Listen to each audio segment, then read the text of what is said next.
Waterjet ni jenis heavy duty. Dia tak ada masalah untuk multitasking. Contoh aku lepas basuh kereta, aku cuci lantai. Dalam anggaran 2 jam macam tu, tapi boleh bertahan lah. Dia ada suam-suam sikit je. Dia tak ada overheat apa.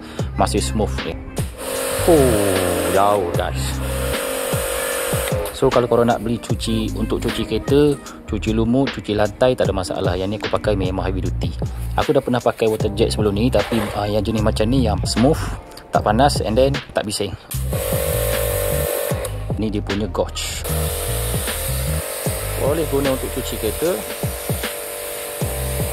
cuci lantai, nak siram pokok bunga dekat kebun pun boleh. Korang jangan risau, di jenis waterproof ni boleh kena air.